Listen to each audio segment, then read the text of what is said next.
5 kilo गल्ला दोगे तो इमाम ऐसे ही मिलना है ना। थोड़ी तनख्वाहों में इजाफा करें, अच्छा इमाम रखें, इमाम अच्छा होगा इबादत अच्छी होगी। कितने लोग मस्जिद में 5 टाइम जाते हैं? हाथ ना उठाओ भैया, झूठ भी उठ जाएंगे, नीचे कर लो। खुद महसूस करें, अपने आप से पूछें क्यों? क्योंकि कभी कभी दिल नहीं लगता मस्जिद में। उसकी एक वजह यह भी है कि अच्छे कुरान पढ़ने वाले लोग नहीं, काबिल लोग रखिए। और हम तो ये सोचते हैं अगर एक दिन इमाम साहब घर चले जावे ना तो मुक्तदियों में झगड़ा हो जा, मुसल्ले पे मुझे आना। दुख चल गए तो मुझसे पहले तू कैसे इमाम साहब के पीछे मैं खड़ा होता हूँ। कभी कह रहे आजान मैं पढ़ता हूँ, नमाज भी मैं ही पढ़ाऊंगा। मुसल्ला इतना हल्का ना समझिएगा, हम सारे ही आला हज़रत वाले लोग हैं। किसी ने आला हज़रत से पूछा आपको कितना इल्म है? इल्म कितना है? आज तक तहकीक चल रही है, एक एक शेर की तशरीह हो रही है, लेकिन शेर की तशरीह मुकम्मल नहीं हो रही है। सैकड़ों साल बीत गए लेकिन आला हज़रत अभी समझ में नहीं आ रहे। तो वो क्या कहते हैं? उन्होंने कहा कि बस इतना इल्म है कि मैं अपनी नमाज सही पढ़ लेता हूं। अब सोचिए कितने इल्म की जरूरत है नमाज के दुरुस्त होने के लिए। कितने इल्म की जरूरत है नमाज के दुरुस्त होने के लिए। आला हज़रत जैसा आलिम कह रहा है कि बस इतना इल्म है कि अब अपनी नमाज दुरुस्त कर लेता हूं। यहाँ तो एक आए टोपी ओढ़ के, दाढ़ी भी पूरी थी, उनसे कहा नमाज पढ़ा तो कह रहे होले वाली पढ़ा लेता मैं। जोर से वाली नहीं पढ़ा पाता, होले वाली, धीरे वाली का, धीरे वाली क्या तेज वाली क्यों नहीं? इसमें भूल जाता हूं। तो ये कंडीशंस हमारी हैं। ये जो हमारे जलसे होते हैं ना, इन जलसों का मकसद क्या है? इन जलसों का मकसद सिर्फ इतना होता है ताकि हम इन जलसों में आके ये सीखें कि हम दुनिया में आए क्यों आए, हमारे दुनिया में आने का मतलब क्या था। आए, इमारतें बनाई, बिल्डिंगें बनाई, प्लॉट खरीदे, चले गए। क्या ये मकसद था? क्या ये हद है?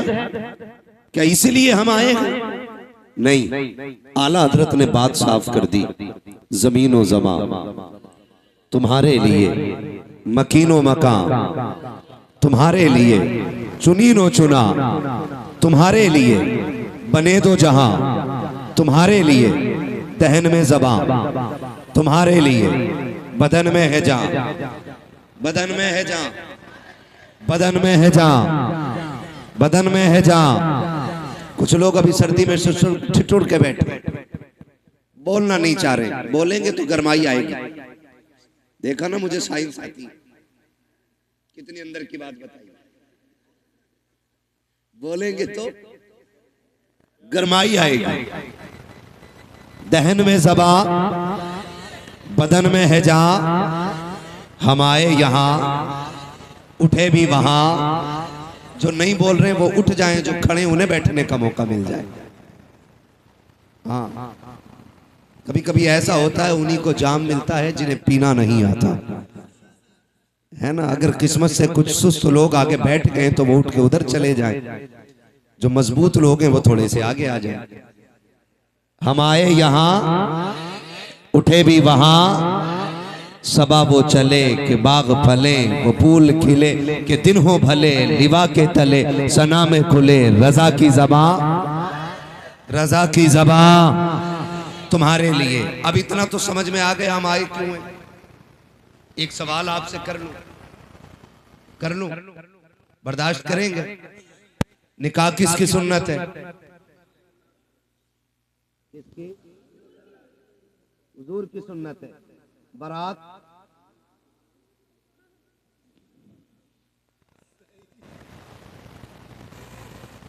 और ये बेटी के घर जाके जो ठलुए रोटी तोड़ते हैं, ये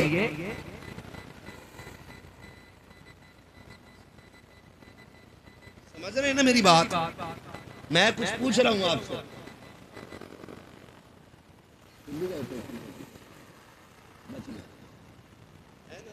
तो बारात में जाके रोटी तोड़ते हैं, ये निकाह क्या है? बोले जिनका हो गया वही क्यों बोल रहे हैं? बोलो जरा, क्या है? किसकी? रसूलुल्लाह की। एक सुन्नत को अदा करने के लिए कितने गुनाह करते हो, ये भी बोलो मेरे बेटे। एक सुन्नत अदा करने के लिए कितने गुनाह करते हैं, बेहिसाब। निकाह हुजूर की सुन्नत है, और एक सुन्नत अदा करने के लिए क्या क्या न किया। अगर हम आगाज करें जिंदगी का, खुदा सबके बेटों को जवानी दे, बड़ी बात है, इसलिए कि बेटे के सर पे सेहरा देखना ये माँ का सबसे बड़ा ख्वाब है। घर में चांद सी दुल्हन लाना ये माँ का बहुत बड़ा ख्वाब होता है। जब बेटा बाप के कंधे के बराबर खड़ा होता है ना, तो बाप का सीना फख्र से ऊंचा होता है, झुकता नहीं है। बाप का सीना फख्र से ऊंचा होता है। अल्लाह ने मेरे बेटे को जवानी दी है। जब खुदा जवानी दे ना, तो फिर खुदा को ना भूलना। क्या करना है? खुदा को नहीं भूलना है, यही असल है। बेटा जवान हुआ, अम्मा ने क्या कहा? जैसी बेटे जवानी की दहलीज पे कदम रखते, माँ कहती है चांद सी दुल्हन लानी है। मैं समझता हूं हर माँ की कहानी ये होगी, क्योंकि हर माँ अपने लाल से बेपनाह प्यार करती है। मैं कहूं कि मोहम्मद रजा भाई की माँ प्यार करती है, सिर्फ ये गलत होगा। मेरी माँ प्यार करती है, सिर्फ ये भी गलत होगा। आपकी माँ प्यार करती है, सिर्फ ये गलत होगा। हर माँ का एक ख्वाब होता है, मेरा लाल जवान हो, सेहरा पहने, दुल्हन चांद सी मैं ढूंढ के लाऊं। मुझे तो हैरत होती है ना, जब बहुएं आके शिकायत करती, मौलवी साहब कोई तावीज होगा जिससे मेरी बहू का लड़ना खत्म हो जाए।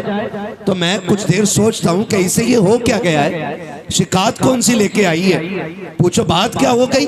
तो एक सीधी बात कहती है, पता नहीं मेरी सास को जलन होती है मुझसे।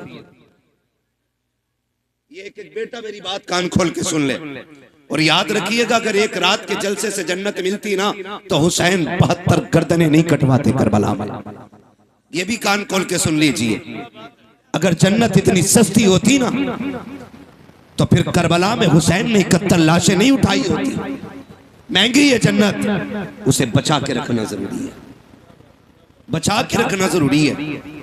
जब आके ये शिकायत की जाती है ना कि मेरी सास मुझसे जलती है, मेरा एक सवाल हर बहू से है, तुझे पता है तुझे कितनी हसरतों से लाई है? जब बेटा 12 साल से ऊपर चढ़ा था ना, तभी से उसने दुल्हन के तस्करे शुरू कर दिए थे।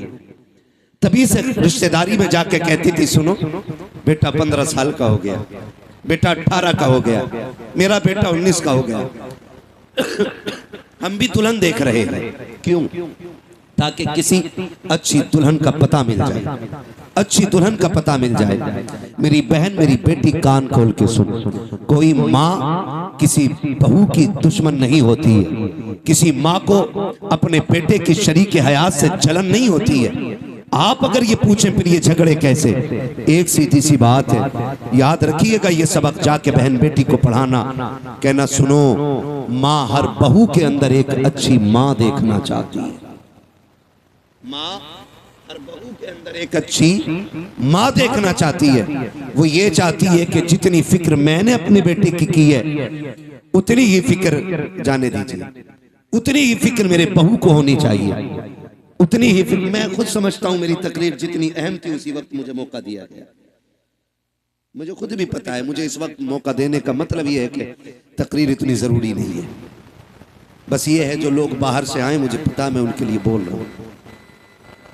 अल्लाह आपको सलामत रखे। जरा कह दें या रसूल अल्लाह। मैं किसी को डांटूंगा नहीं, मर्जी है जिसे उठ के जाना चाहे चला जाए। मेरा उसूल है, महबूब की महफिल को महबूब सजाते हैं, आते हैं वही जिनको सरकार बुलाते हैं। तो एक बहू के अंदर माँ एक अच्छी माँ देखना चाहती है। तो ये जो शिकायतें चल रही है ना छोटी छोटी, कहीं ना कहीं हमने इनमें कमियां की, कहीं ना कहीं हमने इसमें गलत किया।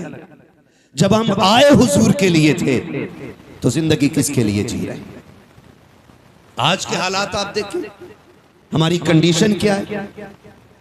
हम सारे दुश्मनों के निशाने पे बैठे हुए हैं। आज सारी इस्लाम दुश्मन ताकतें मुत्तहिद हो गई हैं और सबका एक ही मिशन है, मुसलमानों को मिटाया जाए, इस्लाम खत्म किया जाए। मैं कसम खा के कह सकता हूं सुबह कयामत तक न मुसलमान मिट सकता है और ना ही इस्लाम मिट सकता है। इसलिए कि इस इस्लाम की बुनियाद इस उम्मत को मेरे नबी ने बनाया है और इस दीन की हिफाजत मेरा खुदा कर रहा है। फानूस बन के जिसकी हिफाजत हवा करे, वो शम्मा क्या बुझे जिसे रोशन खुदा करे। तो ये दीन मिट नहीं सकता है, लेकिन आपको होशियार होने की जरूरत है, आपको होश में आने की जरूरत है, आपको होश के नाखून लेने की जरूरत है। कितनी तेजी के साथ बेटियां मुर्तद हो रही हैं। आपके बरेली सबसे आगे इस लिस्ट में है कि सबसे ज्यादा अगर दीन छोड़ा है तो आपके बरेली की बेटियों ने दीन छोड़ा है। मैं खुल के कह रहा हूं, क्या किया हमने उनके लिए, कितनी तहरीकें चलाई, कितनी तंजीमें बनाई, कितनी कमेटियां बेटियों की हिफाजत के लिए बनाई गई। मुझे बताया जाए, बस जितनी देर खबर आती है बेटी फलां की भाग गई, उतनी देर गुस्सा आता है, उतनी देर प्लानिंग होती है, अगला सूरज निकला फिर वही बेढंगी चाल। कौन बचाएगा इन बेटियों को आकर के? क्या फिर से उमर इब्न खत्ताब को आना है? क्या फिर से शेर खुदा को आना है? क्या फिर कोई सलाहुद्दीन आएगा? क्या फिर कोई मोहम्मद बिन कासिम आएगा? क्या फिर से किसी खालिद बिन वलीद को आना है? नहीं, जिनको आना था आ चुके। अब या तो तुझे खालिद बिन वलीद बनना है या मुझे खालिद बिन वलीद बनना। ये बात कान खोल के सुन लीजिए, मुझे नारों की जरूरत नहीं, तुम्हारी वाह की जरूरत नहीं। मेरा उसूल है, मैं आईना को दिखाऊंगा दाग चेहरे के, जिसे खराब लगे सामने से हट जाए। हमें फैसले करने पड़ेंगे, हमें जजमेंट लेना पड़ेगा, यहां बैठ करके ये इत्तेफाक राय करना पड़ेगा कि बेटियों को बचाना कैसे। किसी की एक गई, एक के जाने से कोई फर्क नहीं पड़ता है, लाखों भी चली जाएं तो इस्लाम को फर्क नहीं पड़ता है। इसलिए कि इस्लाम शान वाला था, शान वाला है और शान वाला तकलीफ कब होती है? जब वो किसी गैर के बिस्तर पे बैठ के कहती है मैं अब्दुर्रहमान की बेटी हूं, मेरा नाम फातिमा है, तब दिल धड़कना छोड़ देता है। तब जी में आता है ये नाम लेने से पहले इसकी जबान कट क्यों नहीं गई। हमें सोचना पड़ेगा हम कर क्या रहे हैं। आबादी कम है हमारी, तादाद कम है हमारी, मुझे बताओ पैसा कम है हमारे पास। हमारे पास जितना पैसा आया हमने या तो प्लॉट खरीदे या होटल बनाए या हमने बिजनेस आगे बढ़ाया, लेकिन कौम के फ्यूचर के बारे में किसी ने नहीं सोचा। मुखालफत नहीं करता मोहम्मद रजा भाई, हर बस्ती में कई मदरसे हैं, होने चाहिए, हर इलाके में खानकाह है, होनी चाहिए। लेकिन मुझे बता तो सही, जिस इलाके में कई मदरसे हैं, खानकाहें हैं, मज़ारात हैं, उन इलाकों में इस्लाम की शहजादियों की तालीम हासिल करने के लिए एक अच्छा इदारा क्यों नहीं है, अच्छे स्कूल क्यों नहीं है? हम तो कहते हैं बेटियों को IAS बनाएंगे, बनाओ तुम्हारी मर्जी है, IPS बनाओ तुम्हारी मर्जी है, MBBS बनाओ तुम्हारी मर्जी है, लेकिन तालीम के नाम पे ये जो नंगा नाच हो रहा है इसे रोकना पड़ेगा, इसे रोकना पड़ेगा। ये रुकेगा कैसे? खुदा की कसम, जिस तरह तुमने मदरसों के लिए चंदे किए हैं, मज़ारों के लिए चंदे किए हैं, इसी तरह कौम की बेटियों के लिए, स्कूलों के लिए चंदे करो और ऐसे स्कूल बनाओ जिसमें पढ़ने वाली भी बेटी हो, पढ़ाने वाली भी बेटी। ये कौन बनाएगा? ये कौन बनाएगा? क्या कोई आएगा? और नहीं, मैं सच कहता हूं, 3 चीजों से बेटियां हमारे हाथ से गई। नंबर 1 ऑनलाइन पढ़ाई, इसने बेटियां छीन ली। नंबर 2 ट्यूशन, इसने बेटी छीन ली। नंबर 3 शादियों के बढ़ते खर्चे, इन्होंने बेटियां छीन ली। और ये कितनी कसरत से हमारे बीच में, ये खुद फैसला करें हम लोग। जब तक ऑनलाइन पढ़ाई नहीं थी, किसी को रजाई में छुप के मोबाइल चलाने की इजाजत नहीं थी। जब से ऑनलाइन तालीम आई, बाप की मजबूरी बन गई। ऑनलाइन छोटे फोन पे नहीं हो सकती है, बड़े फोनों पे। और रह गई ट्यूशन के तमाशे, तो आप सोशल मीडिया पे सर्च करें हमारी बेटियों का किस तरह इस्तेमाल हो रहा है, किस तरह उन्हें छेड़ा जाता है। मैं आपकी बेटी पे एतराज नहीं कर सकता, मैं कहता हूं आपकी बेटी शरीफ होगी, लेकिन जहां जाके बैठ रही है वहां तो सारे शरीफ नहीं है, वहां तो सारे शरीफ नहीं है। और इस तरह मिजाज बनाया गया, दो लड़कों के बीच में एक लड़की बैठाई जाती है और अब्बा कह रहा शुक्र है बेटी आईएएस हो रही है, बेटी आईपीएस हो रही है। मैंने पहले कहा मैं तालीम का मुखालिफ नहीं, तरीक़े तालीम का मुखालिफ। जिस तरीके से बेटियां पढ़ाई जा रही हैं, हम अपनी कौम को एक स्कूल न दे सके, एक कॉलेज न दे सके जिसमें पढ़ने वाली भी बेटी होती, पढ़ाने वाली भी बेटी होती। आए दिन तमाशे होते रहते हैं, कोई कहता मौलाना कुछ करो, क्या करना है, फला स्कूल के बाहर बच्चियों का नकाब उतरवा दिया गया, फला स्कूल के बाहर दुपट्टे उतरवा दिए गए। मैंने कहा मौलवी अकेला क्या करेगा, जब तक कौम जिम्मेदारी नहीं संभालेगी। एक मौलवी क्या क्या करेगा, जलसे भी संभाले, मदरसे भी संभाले, मस्जिदें भी संभाले, खानकाहें भी संभाले, महफिलें भी संभाले, इलाके भी संभाले, जिम्मेदारी स्कूलों की भी। मौलवियों के सर डालना चाहते हो, निकलो कमाई के चक्कर से, थोड़ा सा आगे बढ़ के ऐसे स्कूल बना दो ताकि किसी की जरूरत ना हो, कोई तेरी बेटी का नकाब उतार सके, कोई उसके सर से दुपट्टा उतार सके। उससे कह दो बेटी भी हमारी है, स्कूल भी हमारा है, तालीम जो भी होगी कनीज़े फातिमा ज़हरा बना के बेटी पढ़ाई जाए। इस तरह बेटियां पढ़ाओ, वरना वो दिन दूर नहीं है, तेरी मेरी बेटियां तेरे मेरे घर से निकल जाएंगी और रोने के सिवा कुछ नहीं होगा। और ये बेटियां जो हाथों से निकल गई, इसकी सबसे बड़ी वजह है बाप और भाइयों का नशेड़ी और शराबी। सुन लो कान खोल करके, मुझे मतलब नहीं है दोबारा बुलाया जाए या ना बुलाया जाए, ये सबसे बड़ी वजह है। जब बाप या भाई शराब के नशे में धुत पड़ा रहेगा तो घरों की रखवाली कौन करेगा। हम कहां गिर गए, पार्टी के नाम पे शराब, दोस्तों की दावत के नाम पे शराब, बिजनेस में फायदा हो गया उसके नाम पे शराब। अब तो शादियों में शराब चलने लगी। किसकी नजर लगी इस कौम मुस्लिम को, मैं पूछना चाहता हूं, किसकी नजर खा गई कि हमारी कौम तबाही की तरफ जा रही है। हुआ क्या है हमें, खुदारा संभालो अपनी नस्लों को, वरना मुसलमान कहते हुए गैरत आएगी। डॉक्टर इकबाल ने बहुत पहले कहा था, यूं तो सैयद भी हो, मिर्जा भी हो, अफगान भी हो, तुम सभी कुछ हो, बताओ कि मुसलमान भी हो। आज कौन सा झगड़ा नहीं है, कोई कह रहा मैं पठान हूं, कोई कह रहा मैं अंसारी हूं, कोई कह रहा मैं शेख हूं। यही झगड़े रह गए थे, कोई दूसरा काम नहीं बचाता। ओ भाई सुन कान खोल करके, किसी पठान को कोई अजमत और रिफत हासिल नहीं है, किसी खसाब को कोई अजमत हासिल नहीं है। खुदा की कसम, अल्लाह के नजदीक सबसे ज्यादा इज्जत वाला वो होता है जो सबसे ज्यादा तकवे वाला होता है। अगर नाज करना है, सजदों की कसरत पे नाज करो, कुरान की तिलावत पे नाज करो, अपने आप को देखो, मुहासबा करो, आईने के आगे खड़ा कर और पूछ तो सकी कितनी रातें ऐसी गुजरी है जिसमें तुमने खुदा को मनाया है, कितनी रातें ऐसी गुजरी है जिसमें रब को राजी किया है। अगर एक रात भी ऐसी नहीं है तो हंसने का मौका नहीं है, खुश होने का मौका नहीं है। एक रात ऐसी निकाल लो कि जब दुनिया सोती हो तू मुसल्ले पे आ जा, अपने रब को रो के दिखा दे। खुदा की कसम, तो आंसू गिराना तेरा काम है, जन्नती बना देना खुदा का काम। लेकिन हम तो डांस भी करते तो नात के नाम पे, शादियों के नाम पे शराबें। कह रहा हमें पढ़ाता, कह रहा मौलवी साहब तुम्हें नहीं पता है बियर में नशा नहीं होता,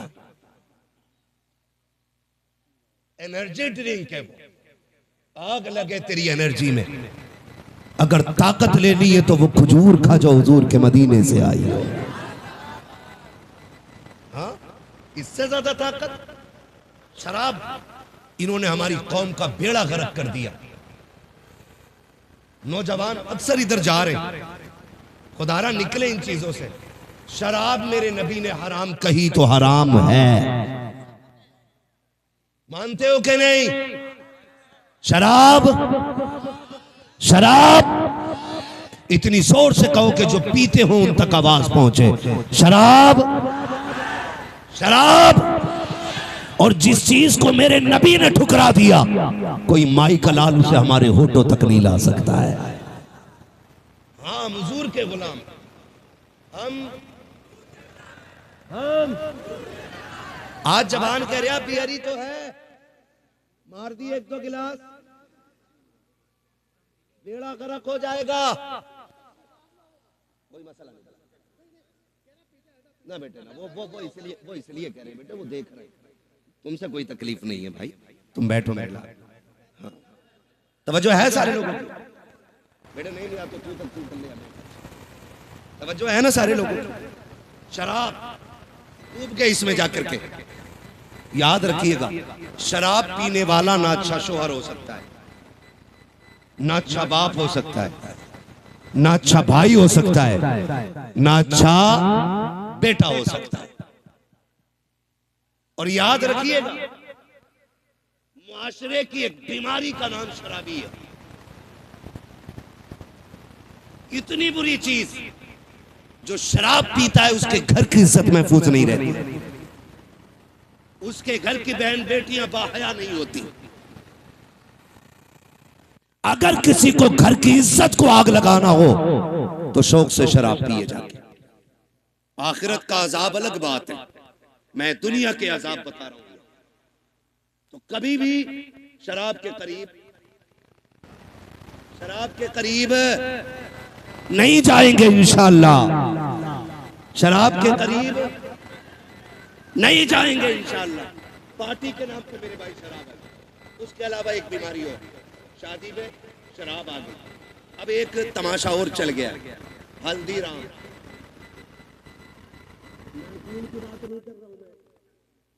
हल्दी हल्दी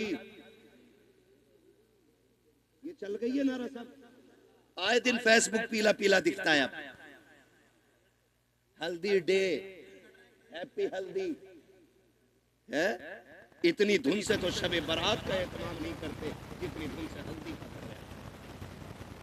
यूं तो सैयद भी हो, मिर्जा भी हो, अफगान भी हो, तुम सभी कुछ हो, बताओ कि मुसलमान भी हो। क्यों लगती है हल्दी भाई? गोरा होने के लिए। भैंस को 4 दिन हल्दी में डुबा के रख, काली की काली रहेगी, वो गोरी। तूने हल्दी क्यों लगाई?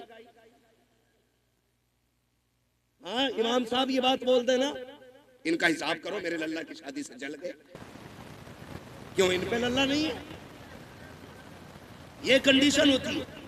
असल में बात क्या है ना, लोग उन्हें धुन से सुनते हैं जिन्हें पैसा देना पड़ता है। जो महीने के 10,000 लेता तो उसकी बात भी नहीं सुनते। ये भी कड़वी सच्चाई है। कभी ये सोच रहे हो कि अपनी जमात के खिलाफ ना, मैं जानता हूं। तो ये कंडीशन हल्दी की, हल्दी इसलिए लगती है ना कि गोरा हो जाए। गारंटी है मेरी जात, जिसकी शादी हो ना उसे 4 दिन हल्दी ना लगा, 10 दिन एतकाफ की नियत करा के मस्जिद में बैठा दे, कुरान और तस्बीह दे दो और उससे कह तुझे दुनिया की बात नहीं करनी। अल्लाह की इज्जत की कसम खा के कहता हूं, अगर 10 दिन में चेहरे पे निखार ना आ जाए तो नाम बदल देना। जो चीज थी हमारे पास वो खत्म हो गई। हल्दी अकेला एक की शादी थी तो 4 पीले बने घूम रहे, सारे मेंढक लग रहे, 4 लड़कों ने पहने। कहा ये कौन है? कहा मेरा कजिन है। ये कौन है? फ्रेंड है। ये कौन है? फला से। ये कौन है? फला। इसने हल्दी क्यों लगाई कि मुझे देखा, इसने हल्दी क्यों लगाई कि इसने इसे देखा। हमने हल्दियों के तमाशे इतने कर दिए, हम शरीयत भूल बैठे, दीन पर से पुश्त डाल दिया। क्या इसी को इस्लाम कहा जाता है? खुदा के वास्ते सुधर जाओ, वरना कौम को तबाही से कोई नहीं बचा सकता है। क्या तमाशे हल्दी के नाम पे नहीं हुए? खुदा की कसम, हल्दी पे देखो तो सही, हाथों में घुनघुने बांधे गए। जिन मर्दों औरतों को कुछ पहनने की इजाजत न की। उन्होंने हाथों में गुनगुने पहने, गले में भैंस वाली जंजीर पहनी। क्या हो रखा है? कैसे इज्जत बढ़ती है, शान बढ़ती है। खुदा की कसम खा के कहता हूँ, जिसको दाढ़ी भारी लगती हो उसके सोना पहनने से इज्जत नहीं बढ़ती है। अगर इज्जत बढ़ानी है, सोने को ठोकर मार, दाढ़ी को सीने से लगा। सोना देख करके बेवकूफ इज्जत करेगा, दाढ़ी देख करके खुदा के फरिश्ते इज्जत करने लग जाते हैं।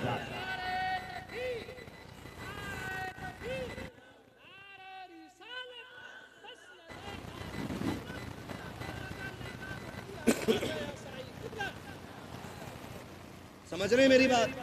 हल्दी करोगे तो बंद करो हल्दी सल्दी, जितनी तूने लगाई है इतने में 4 लोगों का खाना बन जाता। क्या तरीके हैं ये? इस्लाम ने 5 वक्त वुजू का तरीका दिया था। तुझे वो देखे मुंह नहीं निखारा जा रहा, हल्दी लगा के पीला हो रहा है, हल्दी लगा के। और कम लड़कियां नहीं, अब्बा दे रहा 15,000, ले ब्यूटी पार्लर चली जा। कहां? ब्यूटी पार्लर अब्बा भेज रहा है, अब्बा। ये धुएं कटवाई जाती है, ये पूछो इन उलमा से, एक बाल तक उखेड़ना हराम है। एक बाल तक तमाशे हो गए, हद हो गई। जन्नत न तेरे बाप की है न मेरे बाप की है। जन्नत इतनी सस्ती होती ना तो ज़ैनब ने लाशों पे घोड़े देखते हुए तोड़ते घोड़े देखे, लेकिन सर से चादर नहीं सरकने थी। सगे भाई के बदन पे घोड़े तोड़े, सैयदा ज़ैनब ने पर्दा नहीं छोड़ा। देखो तो सही, अकबर की लाश सामने थी लेकिन पर्दा नहीं छूटा। बेटों की लाश पे घोड़े तोड़े, पर्दा नहीं छोटा। तेरी बेटी ने गैर के जाके आगे अपने कपड़े उतार दिए, दुपट्टा हटा दिया। का इतना सजा दे एक रात की दुल्हन बन सको। मैं कहता हूं मेरी बहन कान खोल के सुन ले, इस महकम से एक रात का हुस्न आता है। अल्लाह वाली बन जा, कयामत के दिन अल्लाह इतना हसीन बनाएगा कि हूरें तेरे हुस्न को देख के रश्क करती नजर आएगी। और नतीजे मेकअप कितने में होता है? अरे पैंट कितने में होता है ये बताओ, सीधी बात। कितने में हो जाता? 10,000, 5,000, 15,000, जैसी क्वालिटी चाहिए। अब तो सब में बन गई है ना। अच्छा उसूल क्या है? दूल्हा बनते तो क्या रकात पढ़ते? कितनी पढ़ते? पीछे वाले भी पढ़ते हैं कि ऐसे ही चले गए थे ससुराल? कितनी रकात? 2 रकात। और फिर तरीका यह है इस्लाम का, 2 रकात पढ़ के गया था, 2 रकात आके पढ़ता। तू भी पढ़ता, वो भी पढ़ती, लेकिन वो इसलिए नहीं पढ़ेगी कि वुजू करना पड़ेगा। और वुजू कर लिया तो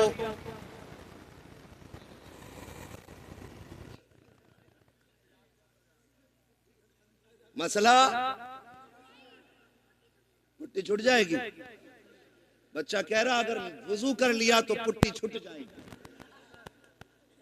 ये राज सारे ही जानते हैं। हाँ? अब नुकसान जानते हो? जब पहली रात देखा था तो लग रही थी परी की बच्ची, अगले दिन जब देखा ना तो लग रही थी चुड़ैल की बच्ची। इसके नुकसान आप जानते हैं? इंसान की नजर में जो चेहरा समा जाता फिर उसको उसी चेहरे से मोहब्बत होती है। अगर वो बदल जाए तो मोहब्बत कम हो जाती है। यही वजह है जो तलाक कसरत से हो रहे हैं। याद रखिए, यही वजह है जो तलाक कसरत से हो रही है। ए मेरी बेटी खातून जन्नत के दर की कनीज कहलाने वाली, जरा सोच तो सकी, तुझे रब ने बाहया बनाया था। तेरी गोद में सलाहुद्दीन आया, तेरी गोद में खालिद बिन वलीद आए, तेरी गोद में उमर इब्न खत्ताब आए, तेरी गोद में अबू बकर सिद्दीक आए। तू नबी तो ना बन सकी, लेकिन नबियों को जन्म देने का शरफ तुझे दिया गया है। तू नबी तो ना बन सकी, लेकिन नबियों को तूने गोद में लेकर लोरियां दी है। रब ने तुझे बड़ा मकाम बख्शा था, बड़ी इज्जतें अता की रही थी, आज क्या हो गया है? तेरी गोद में आने वाला डांसर तो हो रहा है, कुरान का कारी नहीं हो रहा है। तेरी गोद में आने वाला बदमाश तो हो रहा है, लेकिन नबी के दीन का आलिम नहीं बन रहा है। क्या हो गया है? क्या जात बदल गई है या तरीके बदल गए हैं? ए मेरी कौम के शहजादी हो, आज भी औरत हो, कल भी तुम औरत थी, आज भी तुम्हारी गोदों में आ रखे हैं बच्चे, कल भी तुम्हारी गोद में बच्चे आते थे, लेकिन फर्क है आज शादी से एक दिन पहले बेगैरती की चादर ओढ़ के गैरों के सामने चेहरे खोल देती हो, खुदा की कसम। लेकिन कल की औरतों का उसूल ये था, हजरत मौलाए कायनात मौला अली का दौरे खिलाफत है, इस्लाम की शहजादी ज़कात के साथ गुजर के जा रही है। रास्ते में एक नौजवान गुजरा, हवा का झोंका आया, उसने बच्ची के चेहरे से नकाब उड़ा दिया। न बच्ची ने नौजवान को देखा, न बच्ची को देखने की खबर है। जैसी कपड़ा हटा, झोंका आया, उस नौजवान की निगाह उस लड़की की आंखों पे पड़ जाती है। इतनी खूबसूरत आंखें कि दिल दे बैठा। घर आया, खातिमा को बुलाया, कब पता तो करो फला खातून कौन है, कहाँ की रहने वाली है, उसकी आंखें इतनी खूबसूरत है। खातिमा ने पता लगाया, कहा फला की बेटी है, फला घर में रहती है। उसने कहा उस तक मेरी शादी का पैगाम पहुंचा दो। कोई बदतमीजी नहीं, कोई बदमाशी नहीं, कोई चैटिंग, कोई कॉलिंग नहीं है, सिर्फ एक बार देखा है, आंखों पे दिल आ गया, पैगाम भेज दिया है रिश्ते का, कहा मैं उससे निकाह करना चाहता हूँ। खातून गई जाके कहती है बेटी फला नौजवान तुझसे निकाह करना चाहता है। बच्ची ने कहा था वो मुझसे निकाह क्यों करना चाहता है? कहा वो तेरी आंखों का आशिक बन बैठा है। कहा उसने मेरी आंखें कहाँ देखी? कहा तू कल चौक में जा रही थी, हवा के झोंके से दुपट्टा हटा, उसकी निगाह तेरी आंखों पे पड़ गई थी। ए बेटी वो तेरी आंखों का दीवाना बन बैठा है। उसने कहा माई ठहर अभी आती हूँ। अंदर गई, जब बाहर आई है, एक हाथ में चाकू था, दूसरे हाथ में तश्त में रखी हुई आंखें हैं। उसने कहा माँ ये जाकर के आंखें उस नौजवान को दे दीजिए। औरत ने देखा चेहरे पे खून बह रहा है, तश्त में रखी हुई आंखें हैं। कहा बेटी हाँ ये क्या कर दिया? कहा जाओ जाके नौजवान को दे दो और उससे कह दो तेरी निगाह इन आंखों पे पड़ गई है, मुझे कयामत में खातूने जन्नत के सामने जाना है। अगर इन आंखों की वजह से उनके सामने शर्मिंदगी उठानी पड़ी तो मेरे जीने का मतलब खत्म हो जाएगा। कामी ये आंखें इसलिए निकाल दी है कि जिन आंखों की वजह से आका के सामने शर्मिंदा होना पड़े, मुझे उन आंखों की कतई जरूरत है ही नहीं। आबाद जिंदाबाद, सुभान अल्लाह सुभान अल्लाह। इस्लाम की शहजादियां, और आज जाकर के कपड़े उतार दिए, दुपट्टे हटा दिए। क्या उम्मीद रखते हो ऐसी औरतों की गोद में सलाहुद्दीन आएगा? क्या हो गया? तरीके बदल गए। ज़मीनो ज़मान तुम्हारे लिए, मकीनो मकान तुम्हारे लिए। हम मसलक के आला हज़रत के नाम पे नारे डट के लगा लेते। कौन है मसलक के आला हज़रत पे? बताओ कितने हो? उनकी जिंदगी हम देखें और फिर अपनी जिंदगी देखें। कोशिश करें अल्लाह हमें आला हज़रत के तरीके पे चलाए। हाँ, समझने की भी जरूरत है और पढ़ने की भी जरूरत है। माफ कीजिएगा, कुछ लोग मिजाज बनाए बैठे, जन्नत तो मिल ही रही है। इमाम गजाली जैसा सूफी जिसकी आज तहरीर पढ़ो तो लगता है दिल सीना चीर के बाहर आ जाएगा। मुकाशिफतुल कुलूब पढ़ने बैठ जाओ तो रोंगटा रोंगटा खड़ा होता है। जिसकी तहरीर में इतना असर है उसकी जात में कितना असर होगा। लेकिन जानते उन्होंने क्या कहा था? कहते एक फिक्र चैन से सोने नहीं देती। कौन सी फिक्र? कहा कि ये डर लगा रहता है पता नहीं ईमान पे मौत आएगी कि नहीं। है कोई जिम्मेदारी? है कोई गारंटी? इमाम गजाली जैसी शख्सियत कहती है कि डर लगता है पता नहीं ईमान पे मौत आएगी कि नहीं आएगी। कहते हैं काश कोई ये खुशखबरी दे दे कि जहन्नम में जिसे सबसे आखिर में निकाला जाएगा और निकाल के जन्नत में डाला जाएगा, गजाली वो तू होगा। कहते हैं खुदा की कसम हंसते हंसते जिंदगी गुजार गई। ना हम गजाली हैं, ना हम सूफी हैं, सही से पक्के मुसलमान भी हम नहीं हैं, और बेफिक्री इतनी कि डर कोई नहीं है। खुल के गुनाह चल रहे हैं, डट के चैलेंज के साथ। हुजूर निकाह तुम्हारी सुन्नत है, डांस जरूर करेंगे हम, डीजे जरूर बजाएंगे हम। बताओ कौम का बेड़ा गर्क होने को है और मेरी कौम के बेगैरतों को डीजे बजाने से फुर्सत नहीं। मैं उन्हें गैरतमंद कहता ही नहीं जो बेटे के निकाह पे, भाई के निकाह पे, अपने निकाह पे डीजे बजाएं। गैरत क्यों नहीं आती है? निकाह करते वक्त तुझे हुजूर की याद क्यों नहीं आई? मुझे बताया जाए। और ये डीजे बुढ़िए तुम्हारे यहाँ भी होती है? वो औरतें जिनके बाल सफेद हो जाते, अगर ढोलक ना आवे ना 7 दिन पहले तो कह रही लगी ना रहे अभी आओ अल्लाह का। गफूरन तू बुला मजीदन तू मगा बजा। इसके पैर कब्र में लटक गए और इसे बिना ढोलक के मौज ही नहीं आ रही। 3 बजे खीले लेके लौट रही है ढोलक में से, और इससे ईशा की पढ़ने कहते तो कहता घुटने काम ना करते। मुसल्ले पे उठा नहीं जा रहा इससे, और नाली ऐसे कूदती चली जा रही है जैसे हिरन जा रहा है। ये कंडीशन है। जिन हाथों में जिस उम्र में तस्बीह होनी थी उनमें ढोलक है। रोना किस बात का है? इसी वजह से बेटे शराबी बन गए। जब माएं नचनियां होंगी ना तो फिर बेटे सलाहुद्दीन नहीं बनने। फिर शराबी और जुआरी बेटे पैदा हो, इसलिए कि मां का ही कदम अच्छा नहीं था। मां का ही कदम अच्छा नहीं था। खुदारा रवैये बदलो अपने रवैये, और ये ढोलक खत्म होगा इंशाअल्लाह। खत्म करेंगे इंशाअल्लाह, वादा कर रहे हैं इंशाअल्लाह। 7 दिन पहले ढोलक बजा। बातें बहुत सारी हो जाएंगी, वक्त मेरा मुकम्मल हो चला है। मैं आपसे चंद बातें कहना चाहता हूँ। थके तो नहीं हो ना अभी आप? मेरी बात समझ में आ रही है ना? मैं जानता हूँ आप 5 घंटे से लगातार साउंड की आवाज कानों से आपके टकरा रही है। आप थके न थके पर्दे थक गए होंगे, ये फितरत है। मगर आपसे मैं चंद बातें कहना चाहता हूँ। होता क्या है, क्या दिन पहले डीजे बज रहे आजकल?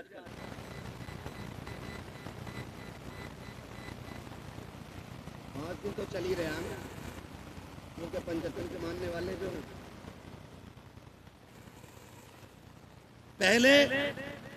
अच्छा, डीजे की कोई तखसीस है कि बेटे में बजेगा या बेटी में?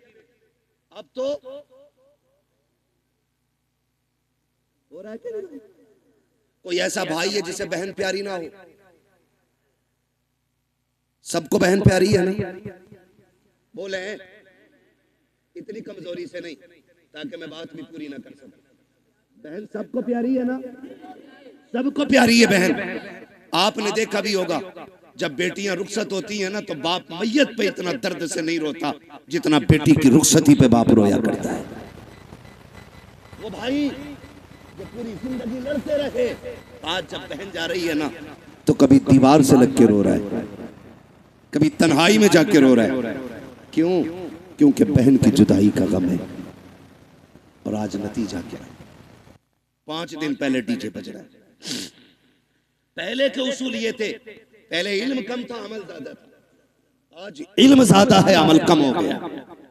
पहले लोग जाहिल जरूर थे, लेकिन जब बेटियों की रुखसत की बारी आती थी बाप 3 दिन से खाना कम कर देता था, भाई की भूख भाग जाती थी, लोग मना के खिलाते थे, यार खाता क्यों नहीं है। बाप बेटी का चेहरा देख के रोया करता था, मेरे जिगर का टुकड़ा जाने वाला है, इसके बगैर घर में कैसा लगेगा। भाई चुप चुप के रोया करता था, बहन चली जाएगी कैसे ख्याल रहेगा घर में, इसके बगैर कैसे रुका जाएगा, ये ख्याल रुलाया करता था।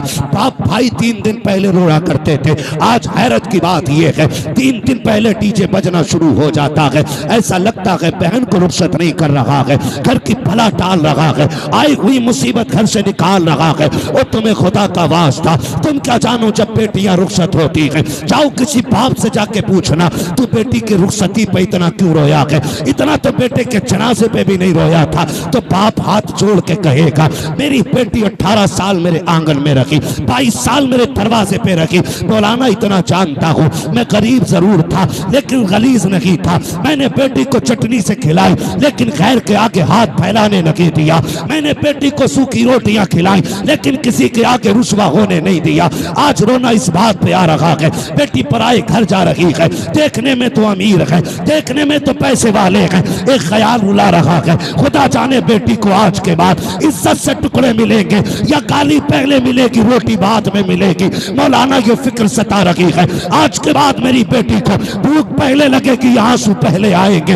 ये ख्याल रुला रहा है, ये कह के बाप की चीखें निकल जाती हैं। तुमसे हाथ जोड़ के गुजारिश करता हूँ, बेटियों की रुखसती पर शैतान के तमाशे न लाना, बेटियों की रुखसती पर बाजे गाजे न बजाना। खुदा तौफीक दे, तेरे पास वक्त है, मस्जिद में चले जाना, जब दुनिया सोती हो मुसल्ले बिछा के बहन की इज्जत की भीख मांग लेना, अल्लाह से उसकी इज्जत के टुकड़े मांगना, कहना मालिक हमारी बहन कल जाने वाली है, अब तक हमारे बीच में थी, या अल्लाह ये कल चली जाएगी, मेरे मालिक रूखी खिलाना या मुर्गा खिलाना, इतना करम कर देना जिल्लत से बचा के इज्जत के लुकमे खिलाता रहे।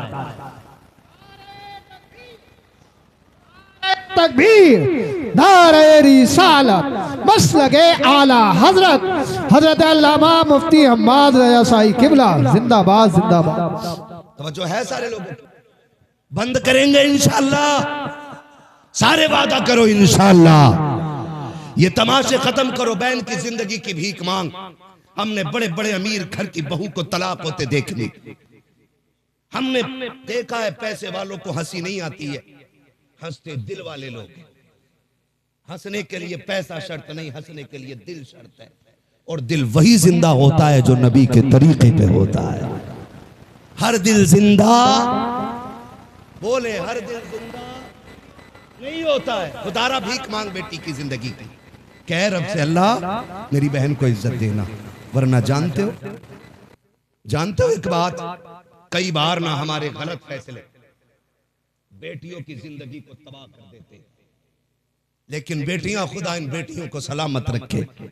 महबूब के सदके में बड़ी दौलत मिल गई, जितना भी सितम हो जाए कभी ससुराल के ताने बाप को आके नहीं बताती, और हम इसी खुशफहमी में रहते हैं हमारी बहन तो अच्छी रह रही है, हमारी बेटी तो सुख में रह रही है। ना उसके दिल में झांक के देख कितने जख्म बने हुए हैं।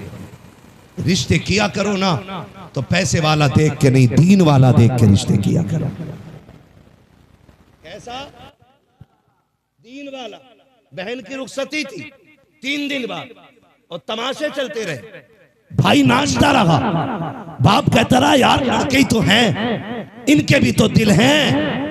3 दिन तक तमाशे होते रहे, लेकिन जब रुखसती की बारी आई ना, जहेज सजाया गया, चंद बुढ़ियां जो ढोलक में सबसे आगे थी आगे बढ़ी, उन्होंने कहा पगलियो, बेड भी लगा दिया, प्लेटें भी लगा दी, कुरान किधर है? आज कुरान याद आ रहा है। कहा क्यों?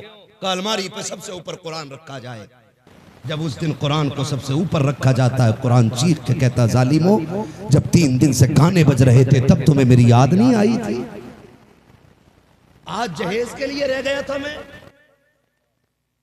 सिर्फ सजावट के लिए बचा था मैं। क्या तुम्हें मेरा ख्याल उस वक्त नहीं आया जब 3 बजे तक तुम बेटी की रुखसती पे गाने बजाते रहे? है कोई जवाब कुरान के इन सवालों का? है कोई जवाब? कोई जवाब नहीं होगा। और याद रखो, जब कुरान शफाअत कराने का हक रखता है ना, तो शिकायत करने का भी हक रखता है।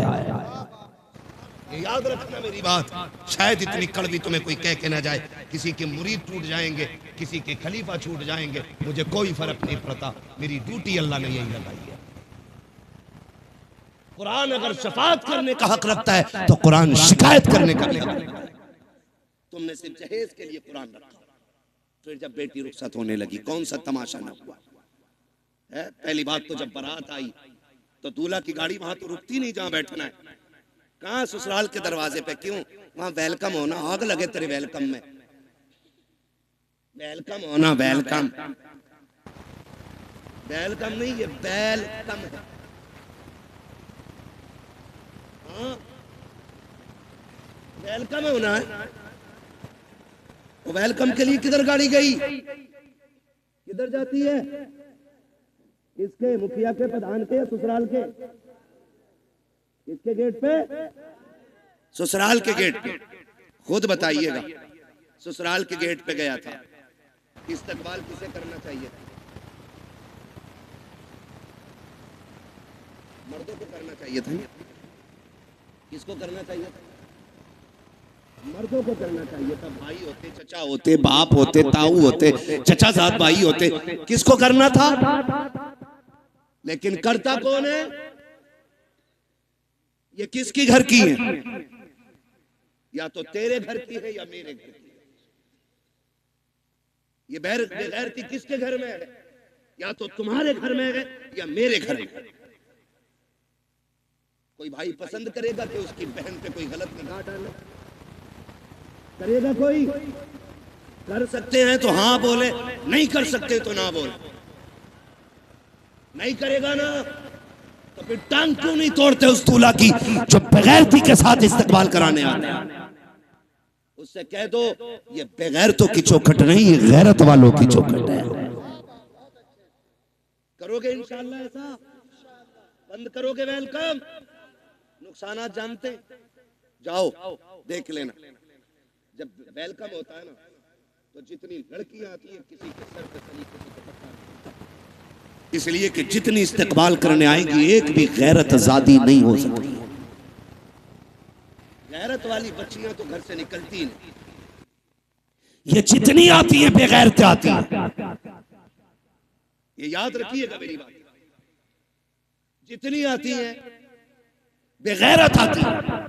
कोई जूस दे रही है, कोई पानी पिला रही है, कोई शरबत दे रही है, कोई कोल्ड ड्रिंक पिला रही है, कोई मीठा खिला रही है। मैं पूछना चाहता हूँ ए इस्लाम की शहजादी, तुझे रब ने हया का जेवर पहनाया था, गैरतों की चादरें उड़ाई गई थी, तू तो कनीज़ फातिमा ज़हरा बनाई गई थी। बता तो सही तेरा क्या बनेगा? आज